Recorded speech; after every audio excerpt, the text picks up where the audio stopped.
Today's Imprint Weekly podcast is brought to you by Accenture. Change is afoot in child welfare. Change that means agencies focus on results for children and keep far more of them safe at home with their own families. Accenture's child welfare team is leading the way in the effort to ensure technology does its part in that success story.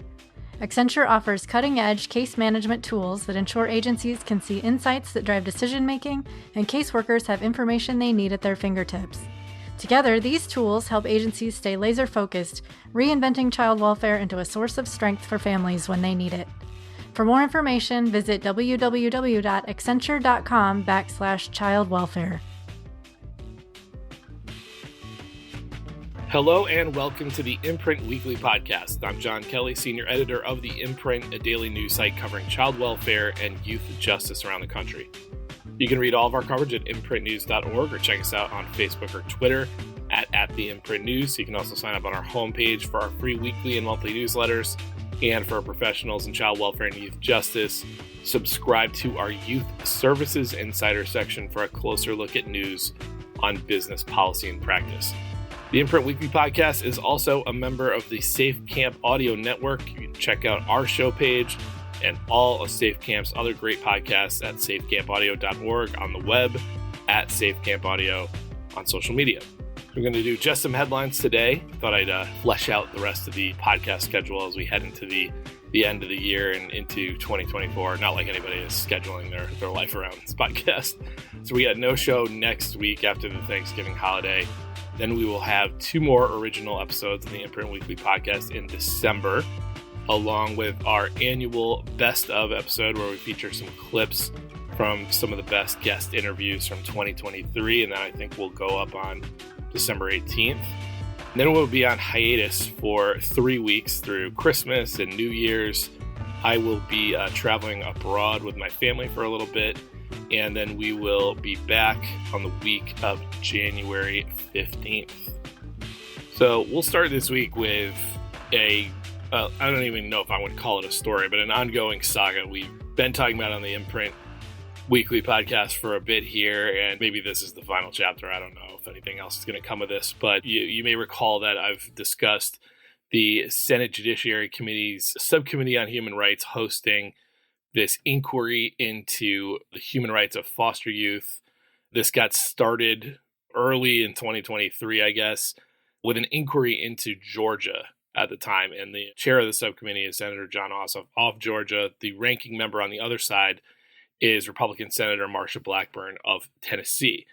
So what happens here is that, there's basically a year of conducting an inquiry into Georgia's child welfare, very deep dive. It culminates in a hearing this fall in which experts in Georgia's child welfare system, people with personal experience, a young girl who had aged out of foster care recently, a mother whose child died after she was separated from that child by way of actions of the child welfare system in Georgia. They held field hearings with several current and former judges who were involved in child welfare. And that was all done after, interviews with more than 100 witnesses, a huge deep dive into documentation and a review of files and records. So that was on the Georgia side. And, I got to say that even early on, as we were reporting on this, it just seemed very strange that a national congressional subcommittee was so myopically focused on one state. And I guess I had assumed at the very least we would be seeing a review of both Georgia and Tennessee, since Senator Blackburn was kind of on the original, she was an original kind of co-sponsor isn't the word, but she was, on the documentation, all the letters about this inquiry. So now I want you to listen to what Senator Blackburn said about Tennessee in the first hearing from this fall that was held. And again, after this comment that you're about to hear from Senator Blackburn, focused entirely on the state of Georgia and its child welfare system. So listen to this. It's about 2 minutes, I think. In February, I sent a letter over to the Tennessee Department of Children's Services expressing concern about several items. There was a 2022 finding and report regarding the agency's performance in protecting children that were in their care. In that letter, I expressed a commitment to work together with the state of Tennessee to better protect the children that are in the custody of DCS. Since that time, under the leadership of Commissioner Margie Quinn, the Department of Children's Services has undergone a complete and total overhaul. Commissioner Quinn, who, by the way, has done a phenomenal job in our state working on issues of children being trafficked, making certain that children are being protected. Here are some of the things that she has done. And Mr. Chairman, I think these are so instructive to us and to how we solve this problem of protecting children in the state's custody. Commissioner Quinn has cut case manager vacancies in half, causing the caseloads to drop dramatically. And as of March 2023, not a single child was being housed in DCS offices. Another big benchmark. Now, in Tennessee, the faith-based community had stepped up to really fill the gap to house children immediately when they enter state custody. And 48 more beds in a clinical and secure setting will be opened by the end of the calendar year. All right, so that was Senator Marsha Blackburn just a few months ago at this hearing, telling the audience that she had sent a letter with some inquiries and concerns about the state of Tennessee, and that she basically got a letter back from her state saying, things are going better, and here's a few examples of some successes. Now I'm going to read to you briefly from a story that was written last week and published by News Channel 5 in Tennessee about the child welfare system there. 2 whistleblowers at the Tennessee Department of Children's Services said top leaders within DCS ordered them to cover up dangerous conditions at homes where abused and neglected children are staying. A former and current DCS employee told News Channel 5 investigates that Commissioner Margie Quinn did not want written inspections of the homes because she was concerned about reports falling into the hands of the media. Brenda Myers resigned from DCS after she says her supervisor instructed her to revise an inspection report that detailed dangerous conditions inside a transitional home in Nashville. DCS opened transitional homes across the state to keep children from sleeping in state office buildings while they waited to be placed in foster homes. In March, so this was in March of 2023, Commissioner Quinn told lawmakers, quote, "I'm happy to tell you we no longer have kids sleeping in offices." In early July, Brenda Myers and Jared Holmes inspected a state-run transitional home in Nashville. Myers conducted the inspection as Director of Provider Mentoring and Evaluation, a unit within DCS that inspects residential foster care facilities. I'm quoting Myers here from the story. During that inspection, we found that the conditions were deplorable and that children were not safe in that environment. Jared Holmes, who still works at DCS in the Provider Monitoring and Evaluation Unit, was also disturbed by what he saw. Quote, "There were holes in the walls, exposed electrical wiring, and the kids did not have food enough to eat." Myers wrote in a memo dated July 6th, "It is recommended that immediate action be taken to reduce risk of harm to youth." So I relate all this and read extensively from this article, not as much to report on Tennessee's problems, although they do seem to have some, just a few years removed from their exit from a class action lawsuit over conditions in foster care. But this is more to call attention to, frankly, what a political beast this subcommittee inquiry has shaped up to be, because you just really cannot at this point ignore the political dynamics here. Senator Ossoff is a Democrat. He's using the committee's resources to investigate his state's system, currently under the leadership of a Republican governor who may well run against him in some election at some point. Ossoff's staff interviewed 100 plus witnesses. They reviewed tons of documents. They held a field hearing and put a lot of experts and current and former judges in the spotlight. They did a lot of things that you would want a deep dive into a child welfare system from the media or from a political office or anybody to do. And then Senator Blackburn, who is a Republican, her state's child welfare system is under the leadership of a Republican, Governor Bill Lee. She sent a letter asking some questions. I heard very credibly that she did not really get any substantive response to her specific inquiries when she did that, and instead got a letter basically saying, we're doing great and there are not children living in offices. And what this article tells you is that while that might be facially true, that they cut the number to 0, they appear to, by whistleblowers from their own DCS, they appear to have achieved that, at least in part, by creating transitional homes that once anybody went in to look at them, probably would have more bluntly put it, we should just put these kids back in offices. It would be more safe. So, one wonders if the diligence with which Senator Blackburn pursued answers here might have been stronger had it been the other party in charge in her state. Or, something I thought of also is whether Ossoff should have partnered with Senator John Kennedy, who's also on this subcommittee on human rights, and whose home state of Louisiana is led by a Democrat. John Bel Edwards is the governor there in Louisiana. We might have at least seen 2 states examined here. So there's still time for the expenditure of time and money on this inquiry, to matter to actual child welfare policy on a national level, which is, the purview of Congress.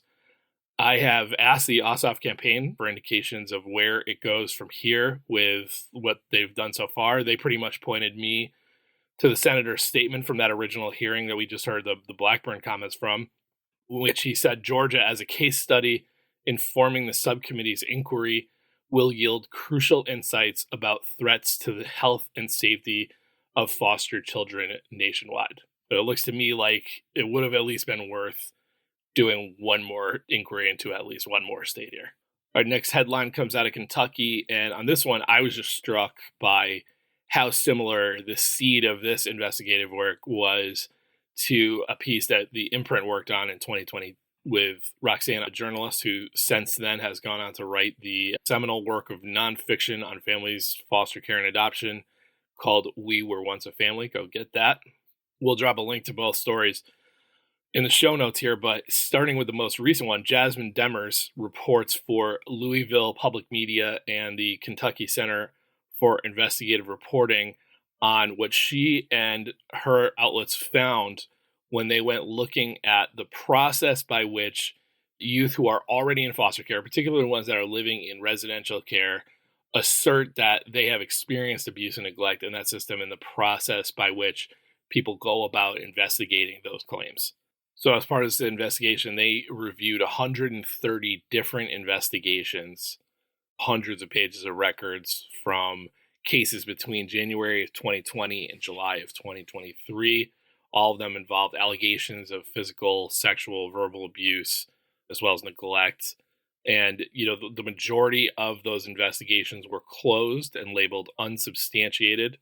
And then the reports show that, more than 70% of the unsubstantiated cases came down to essentially a child's word versus a staff member's word. And I think probably the most galling or, eye-popping thing is that, so 70% of the unsubstantiated cases came down to that. In over half of the unsubstantiated cases, the kid who made the allegation was not interviewed as part of the investigation. And the story quotes truly excellent child advocate in the state of Kentucky, Shannon Moody. She's the chief policy and strategy officer for Kentucky Youth Advocates, saying, I don't know how you would be able to make a finding, whether it's substantiated or not, without talking to the child in the situation. So compare that with what Roxana reported for us in 2020 in regard to Texas. And I'm just going to read what essentially is the nut graph of a very extensive story that we published with her. Despite reports, and this is, again, that was Kentucky, this is Texas. Despite reports of abject abuse and neglect inside residential treatment centers, a culture of silence has kept wrongdoing hidden at the facilities, court records and legal documents show. Some youth are coaxed or threatened by staff into concealing troubling events. The claims of abuse that do find their way to child protection officials are routed to a state office that often dismisses them without investigation, even after they have been deemed credible. Though state officials have been aware of the problems in residential treatment centers for years, they've taken little action to fix them. So I guess, read both stories. Neither are like that long. It would, take 30 minutes of your time if you really want to read up on this, because I do think what they speak to obviously are a number of things. I think it's about the process and the way that these claims are investigated. I think there's a subtext in both stories of one big problem here being this sense that youth who are in these situations might be more prone to make things up because they don't want to be where they're at, as opposed to the many high, 99.9% of kids who do want to stay in their families when they're investigated out in the population. But I think that the main thing that these stories raise up is sort of this obviously innate problem conceptually with the idea that when youth are in the custody of the government, of the child welfare system, living in either a foster home or in a residential facility, and that they say to somebody in a position of authority, when they report that they are being victimized, that they are a victim of abuse or neglect, it is essentially, at least in these two states, and I would suspect, I don't know if it's ever all 50, but it's probably every state, this is a state investigating itself. And like I said, there's an innate problem, especially when you have situations that we do in lots of states around the country right now, where there is a real challenge to find, safe and adequate places to put particularly older foster youth or youth with very high acute needs. You're essentially asking a state to investigate abuse and neglect claims that could, taken to their logical extent, if the claims prove to be true, lead to the closure of places in that foster care system, beds in that foster care system, that same state views as indispensable in the current climate. So if anybody listening to this has knows of a state or a county or anybody who's actually thought about this differently and maybe has some sort of independent entity that comes and investigates claims within the kind of foster care world, hit me up, tips@imprintnews.org. We would love to know about that. All right, we'll take a quick break for a little news match, end of year fundraising campaign promotion, and then we'll be back with a few more headlines. Hi, everyone. It's journalist Lisa Ling, and I'm sure you will agree that it is so important for there to be good, trustworthy journalism on children and families, and nobody does that better than The Imprint. I am such a devotee of The Imprint, and I listen to The Imprint Weekly podcast because it is so comprehensive and so substantive, and it is by far the best news source for anyone interested in critical issues like foster care, juvenile justice, youth homelessness, and so much more. During this holiday season of giving, I hope you'll consider donating to The Imprint. If you do so between now and the end of the year, your donation will be doubled thanks to the National Newsmatch campaign. To give is so easy. Go to imprintnews.org/donate. That's imprintnews.org/donate. Thank you so much. Let's do a few more headlines for today. I got one other news story I thought was kind of interesting, and then a few research things, and one really kind of cool resource that I came across at a webinar this week, or last week when you're hearing this. So the news story is that Nebraska has a $125 million surplus in its Temporary Assistance for Needy Families account. If you've never heard of that program, which is often just referred to shortly as TANF, that is the program that replaced welfare when they reauthorized or kind of reformed that in 1996. States have a pretty wide discretion in how they use that money. And one of those ways is that they can just take it and give it to families, but they do have a kind of a broader mandate to do things that would lift families out of poverty on a programming level as well. So anyway, it kind of just was maybe Pollyannish of me, but I was a little surprised that any state at this point would have a surplus of TANF money just sitting there to use. But apparently legislators in Nebraska agree that that's weird because they are holding hearings on what to do with it. Now, the Department of Health and Human Services in Nebraska released its plan, which outlines, and I'm kind of leaning on the reporting from KETV here, a number of programs in place or pending that it feels meets the federal goals of TANF that could deplete the surplus over a 4-year period. And so their plan includes direct payments to families, parents, reducing dependency through job training and marriage, preventing pregnancies out of wedlock, and encouraging two-parent families. So it's a mix of things that would be concrete assistance to families, certainly connecting people to jobs as a strategy of moving people out of poverty, and a lot of kind of more cultural things. I don't know how you would use TANF money to reduce dependency through marriage, unless I guess you're literally paying people to marry each other, which would be a way to go, I guess. There's a work group in the state that is examining just changes in the child welfare system that is hoping to tap into at least $3 million a year from the sort of TANF rainy day fund that's sort of been created, the surplus fund here, for prevention programs. And I'm going to guess that is the hope there is to take that 3 million or however much they get cleaved off and maybe work to use that money to help build the infrastructure for programs under the Family First Act more long term. Because I think, if I'm remembering right, Nebraska was one of the earlier states to adopt and to get kind of approval to operate a prevention program under the Family First Act. But anyway, I thought it was an interesting story to raise up, because it made me wonder how many other states are just sitting on TANF cash right now that they could be helping families with.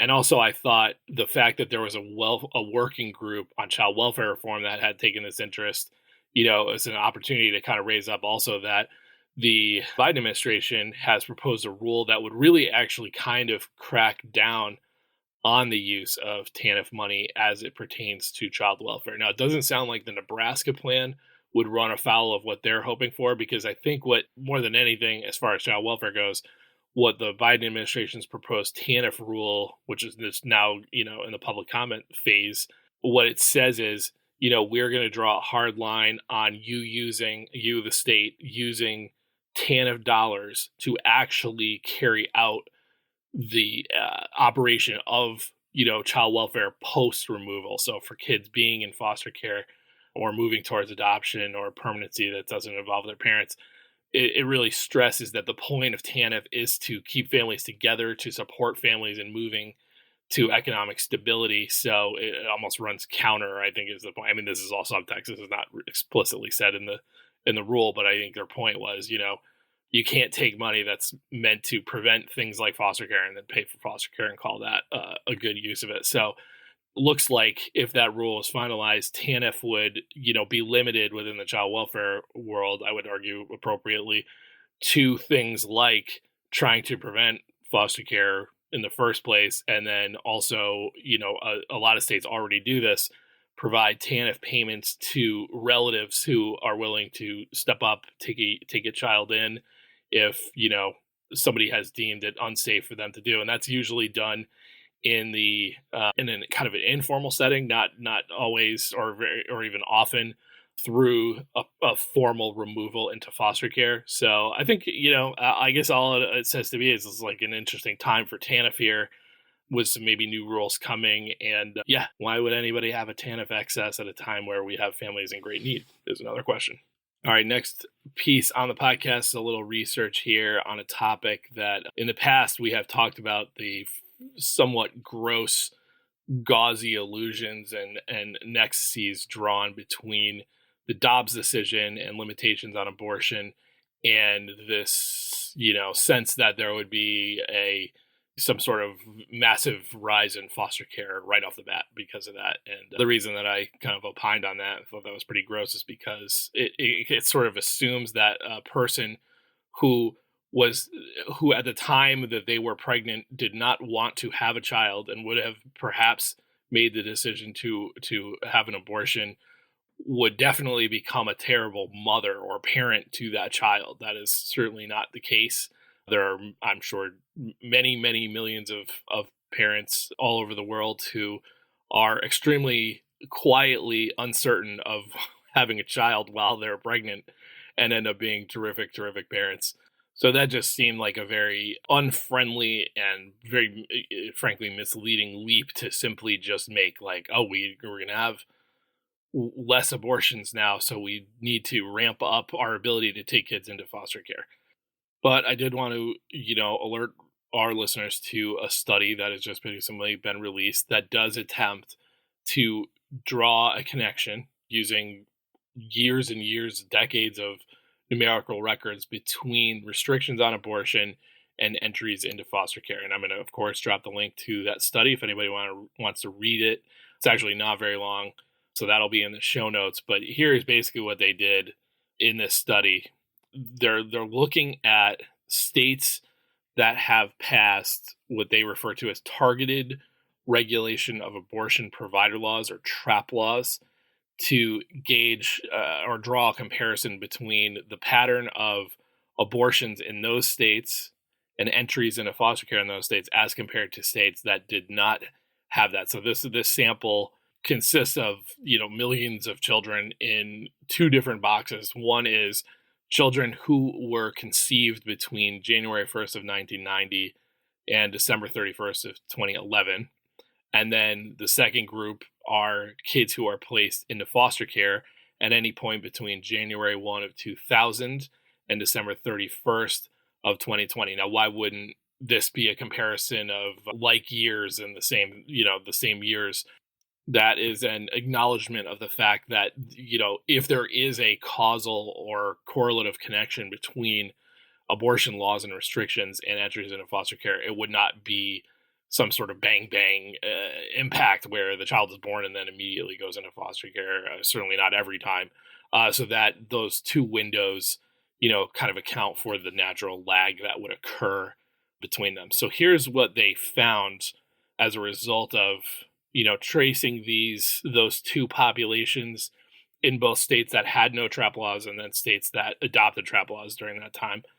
There was an 11% increase in foster care placement after abortion access was restricted in states with TRAP laws relative to states without TRAP laws. And in the conclusions statement, what the authors say is that restricted abortion access can have numerous consequences, and these findings reveal a heightened strain on the U.S. foster care system, particularly affecting marginalized racial and ethnic communities and financially vulnerable families.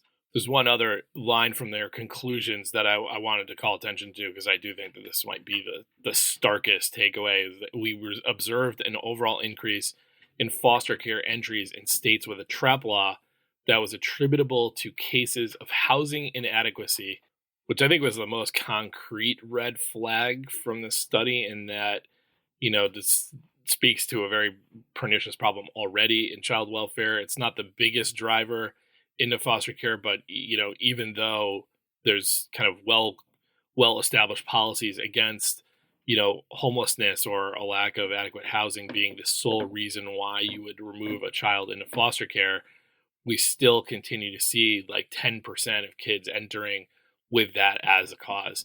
So the fact that they're drawing this line, which kind of just on a logical level makes sense, right? A parent decides, or would have decided, that they were not in a position to have another child. It's easy to see why that decision would be made by the fact that they simply were not in a living situation that would be conducive to having another child. Not enough room, not enough space in an apartment or a house or whatever. So, I think that was like a clear sign. But I'll put the link to this into the show notes, and would encourage people to give us their input on this. Maybe we'll have one of the authors or somebody on to kind of speak to the issues that they raise here.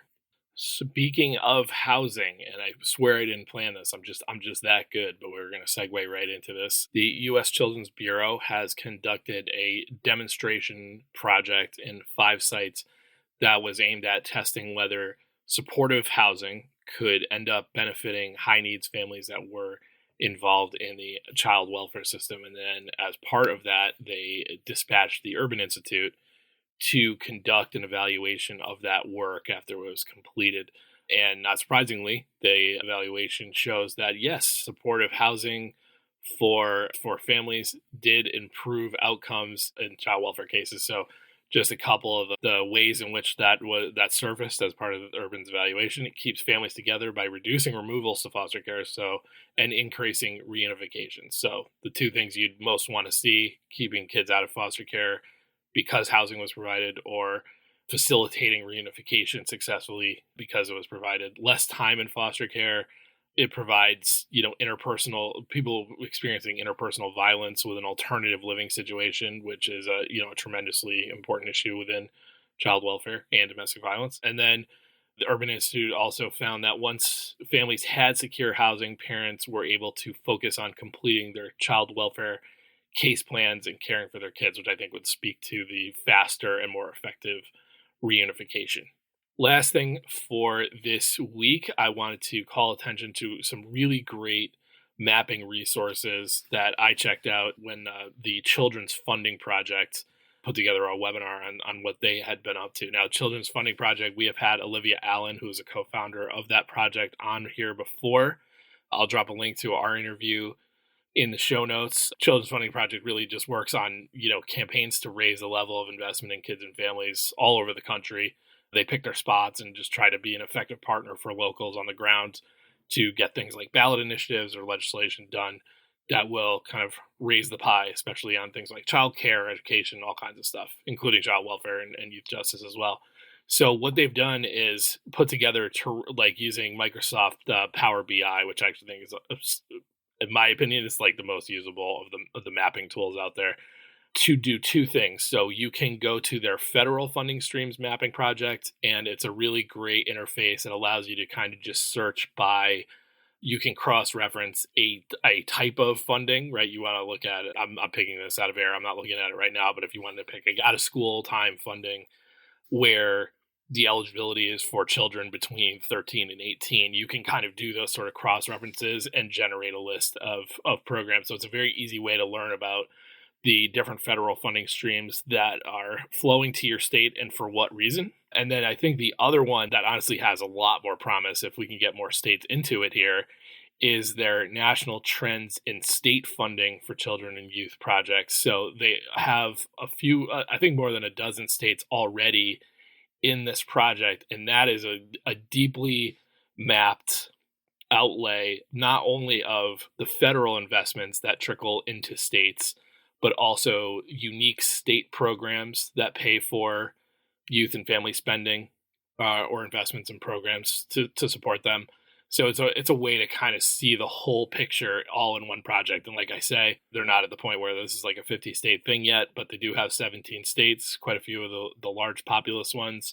And you can really visualize everything that's coming in and how much of it, matches from one to the other, things like that.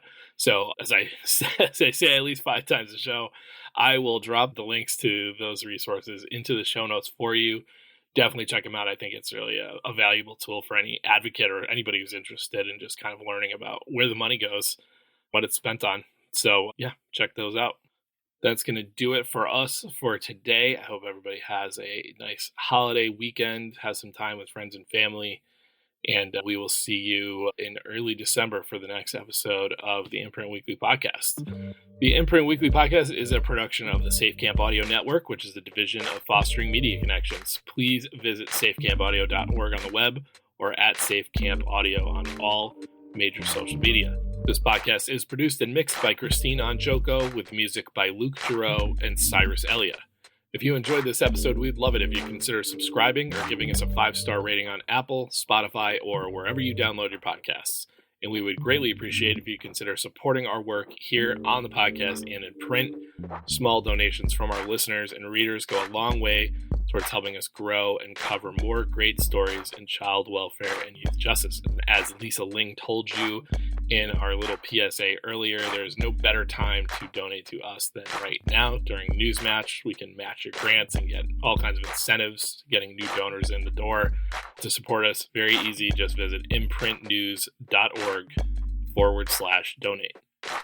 You can follow The Imprint on Twitter and Facebook by searching the handle @TheImprintNews and visit us on the web at imprintnews.org.